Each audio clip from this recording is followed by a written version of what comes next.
I'm very proud of this panel. I've been very excited about this panel. This is our Women's Empowerment panel, and we have some fantastic panelists with us today. I'm going to start at the back. I'm going to start with Miss Melissa Fitzgerald. Thank you so much. Hello. We have Hillary Lister. Thank you very much. Hannah Jane. Yes. And Lynne Williams. And I would actually, when we start out, Melissa, I'd like you to introduce yourself. I want you to tell me about yourself. I want you to tell me about your company. And more importantly, I want you to tell me about your journey in the cannabis industry. Well, thank you for having me, Ellen. It's great to be here. My name is Melissa Fitzgerald, and I'm one of the founders of New England Grassroots Institute, which is a cannabis learning center in Massachusetts. We started, we're in our fourth year now. We started in 2012. My husband and I started an education school. We're really proud to do that. We really want to work with patients, with our general public, with caregivers. But really, I kind of have a dream of being an incubator for other people. I'm at the kind of end of my journey, and I look at people like Ellen Brown, and I want to say Hannah Jane, and all the ladies I've met here today. Those are the people that really gives me a lot of satisfaction to watch them, to help them. We really have a dream of just being an industry hub to bring us all together, ideas, thoughts. We really want to give it away. That's our style. We love it. We want to help people. We want to watch people grow. We love small business. It's great. We love the state of Maine. I've spent most of my life there, even though I'm a Mass resident, and I'm just really proud to give education to anybody who wants it anytime. So give me a call. Well, text me.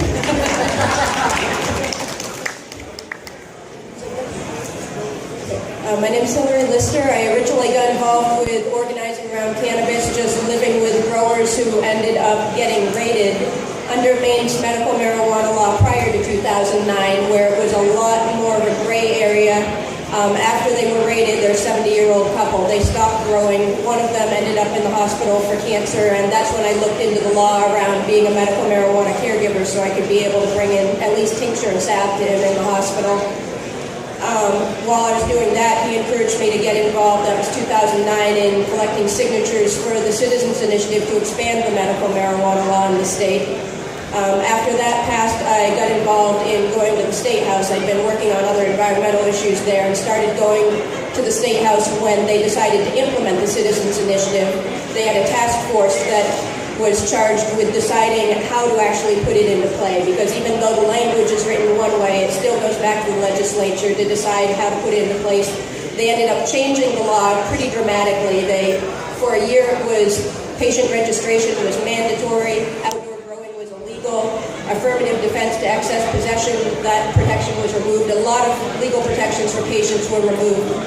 And there was a whole group of us, which was actually largely women, that came together after that change to the initiative passed and decided to organize. We formed a group called Affirmative Defense Action Committee to try and get a bill in to return the intent of the Citizens Initiative. And it was a wide mix of people from all different backgrounds. There were nurses, patients, people who'd been growing outside of the legal system, teachers, just a wide mix of people who really wanted to make sure that their rights as patients, their privacy was protected, and people could continue to grow safely without law enforcement intervention.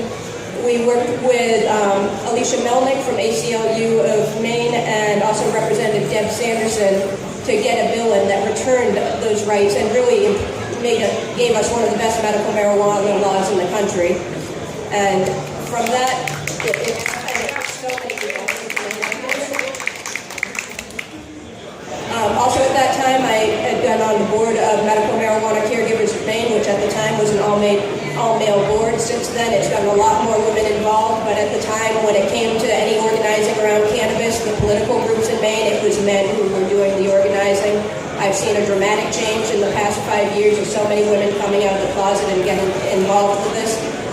Last year, I started a business, Maine Matters Research and Consulting, to be able to work with patients who otherwise wouldn't really be able to have access to the legal system in a meaningful way, helping them navigate the whole interacting with government, working with patients and caregivers and organizations like MMCM to continue to advocate for improving our laws for patients and caregivers.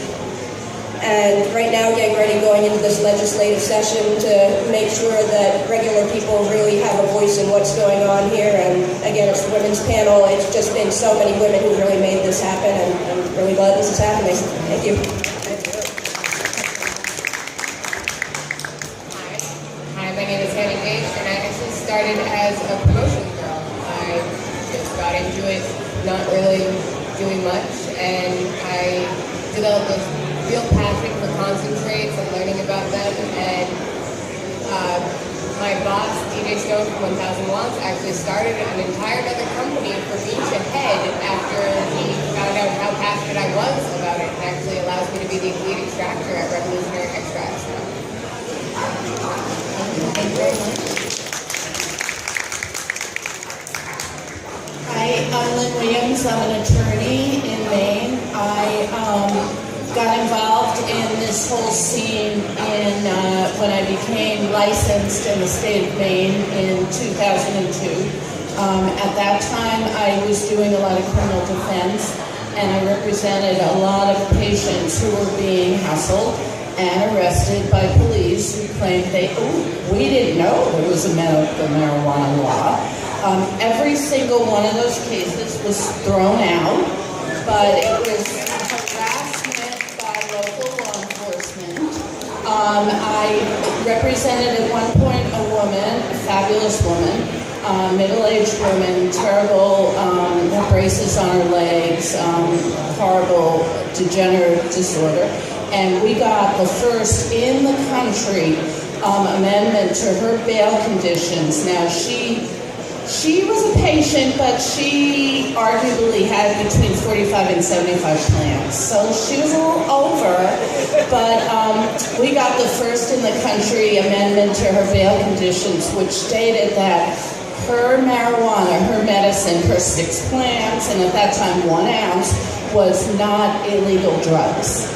And attorneys even in California picked this up afterwards. So since then, I've been doing less criminal defense and more business, helping caregivers set up their businesses. And I'm also general counsel for Legalize Maine, for the legalization initiative. Thank you so much. This is such a stellar panel. I wanted to ask you ladies, you all represent different facets of the cannabis industry, and you all do so much. What sort of adversities have you faced, and how will you overcome them? Wow. We're a new company. We're into our 4th year, and we still feel like infants, but yet in Massachusetts, we're kind of the old people on the block. So we're creating it as we go, and it's hard, and some days are harder than others. We have a lot of skills on our team now, but it's very hard, and I think some of the other panels actually spoke to this. When you have to become the expert on every end, it's really hard, and that's what Prohibition does to a lot of us. So we focus on education, but we want every aspect for everybody. We want to be a touch point for all your topics and whatever it is you need to know, and that's our hurdle, because I always just want to be good enough in quality information. Every night I want to rewrite every class I ever did, and it's just the quality of delivering stellar basic information. It's difficult, and it's my dream, it's my passion, and it's my hurdle.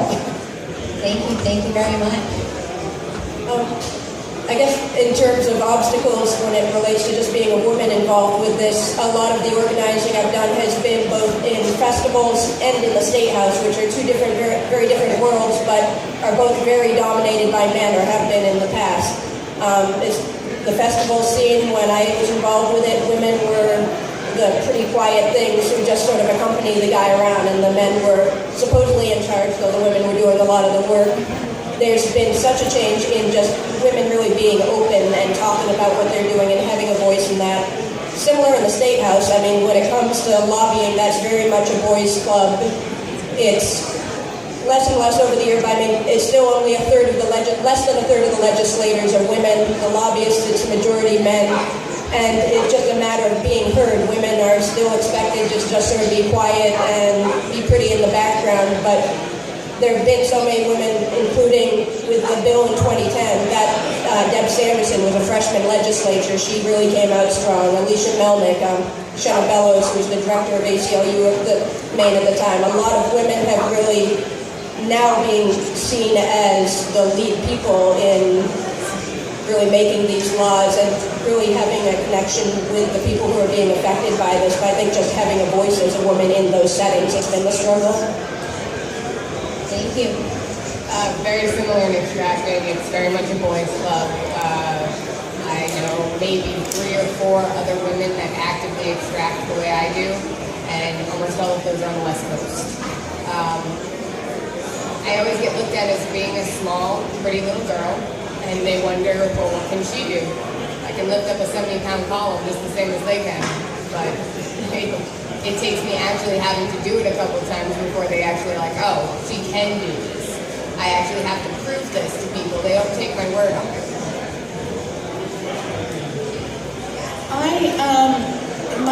My barriers were mainly related to being a criminal defense attorney in the state, which is mainly men in the state. When I moved more into the business aspect of the business, I think, I'm told, who knows, but that I'm one of the top business attorneys in the marijuana industry, and that a lot of the guys, and all but one of my clients are male, like a woman. Who knew? But they seem to, and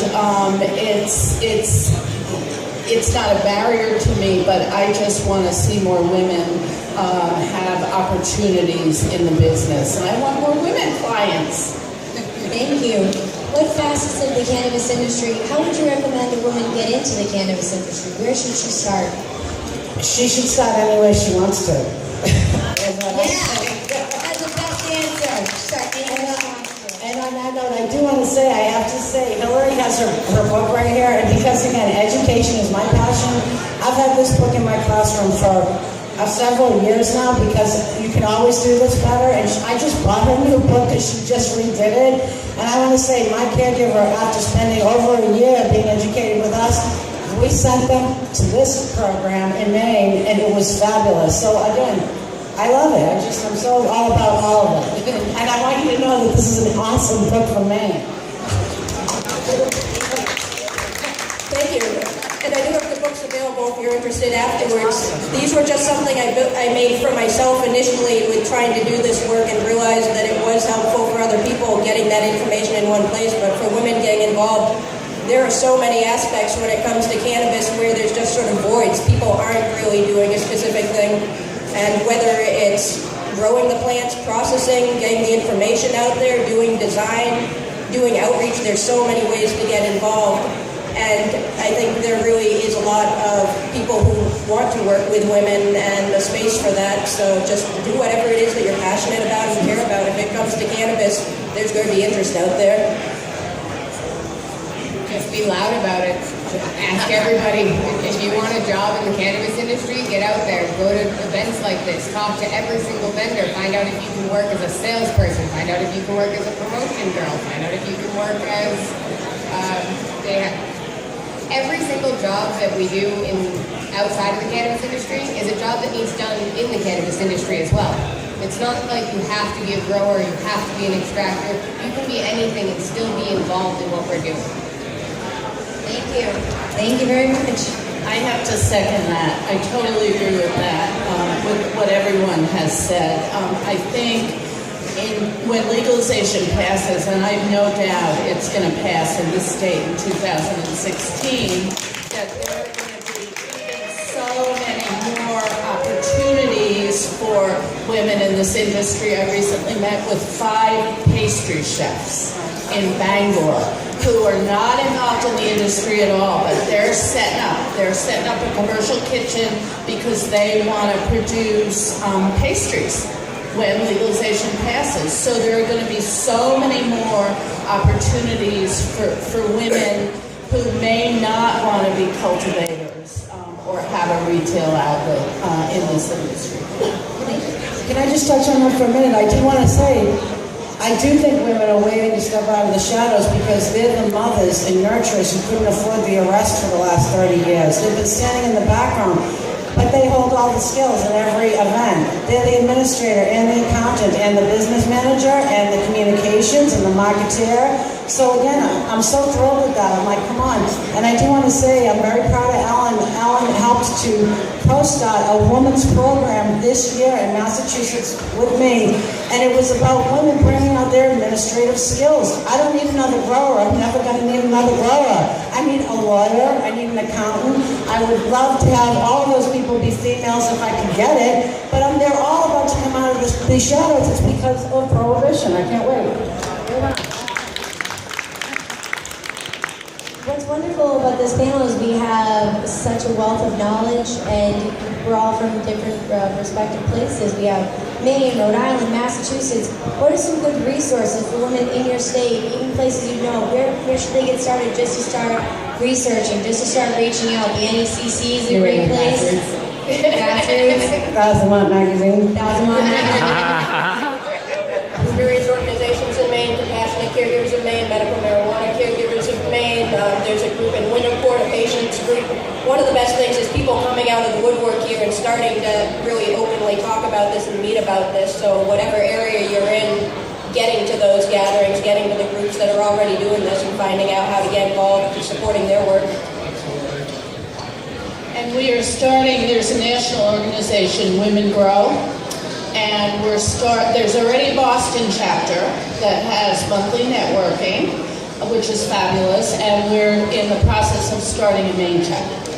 Wonderful. Getting everybody together, getting Rui talking. I love that we're doing this today on this panel because we do have such a wonderful wealth of knowledge. And as all of you have touched upon, in being women, it is scary to come out of the closet, the grow closet. What piece of advice would you like to give women who, every woman in this audience, everyone who's going to see this, you might be like, I want to go out, but I'm scared to tell my primary care provider. I'm scared to tell my family. I'm scared to tell my friends. What piece of advice would you give them? This is the saddest, hardest thing for us because, again, I think for females in particular, they're holding back because of their young children, their job, their parents, their neighbors. It's a really tough thing. My advice is to be your own best advocate and be really well informed. We teach a lot of law, and we like to say this law will shift by the time you leave the room. So we want you to be safe. We would never want anyone to be in trouble. And this is the biggest hurdle, is just for people to understand their rights. They can be different county to county, state to state, voting cycle to voting cycle. So you personally have to assure your own safety with your knowledge in these kinds of venues or reading, whatever you have to do. But you need to secure your own safety if this is where you want to be. It's important.